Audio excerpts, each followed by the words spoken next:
Sean Spicer, Chief Strategist and Communications Director for the Republican National Committee, joins me now. Sean, hi. Good to have you here today. Hey, Martha. Thank you. Is there concern at the RNC about the Trump campaign? No. I think, as Kellyanne correctly put it, this is an expansion. We're heading into the final 83 days. This is healthy. This is what happens. A campaign brings in more folks as you go down the home stretch. I think both campaigns would probably do this. But these are very senior people that continue to help put the strategy together to make sure that we've got a path to victory this November. You know, you hear all kinds of stories out there, so just take this one on, this effort among some members in the Republican Party to try to defund the Trump campaign. They're saying that money needs to go to these down-ballot races. You've got Toomey in Pennsylvania, you have Rubio in Florida, Kelly Ayotte in New Hampshire, and that the Senate is looking like it may be falling into tricky territory for Republicans. It's interesting. I think that the people who signed that letter have a fundamental misunderstanding of how politics works. And I say that respectfully. I know some of them worked on the Hill or something for a year.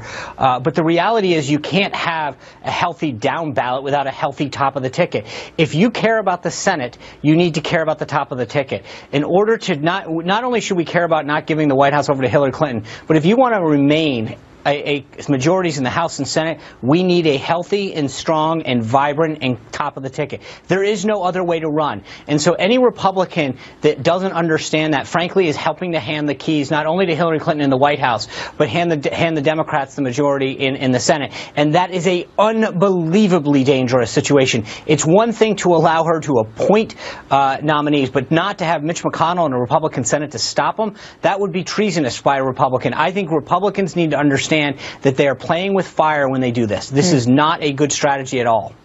Very interesting. All right, I want to turn your attention now to a story that came out of the Boston Globe with regard to Hillary Clinton. It's an editorial board piece. It endorses Hillary Clinton, but it calls on the Clinton Foundation to cease all accepting of donations. In today's op-ed, they write, many of the foundation's donations come from overseas, including foreign governments with troubling human rights records. Because of that, the Globe goes on to suggest that the foundation should be shuttered altogether if she wins, calling it a distraction and a liability. What do you think about that? Yes.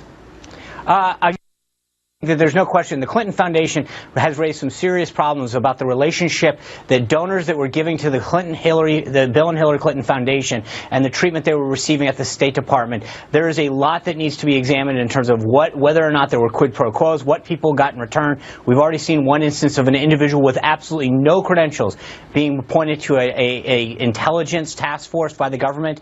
The bigger question, however, too, that Hillary Clinton has still not to address is what would happen to the foundation under a Clinton White House. Those are real serious questions. It's not only the past, but they have avoided any conversation about how they will handle these improper relationships in the future. And I think that's equally as important right now that needs to be discussed. All right, Sean, we got to go. Thank you very much. We'll see you next time.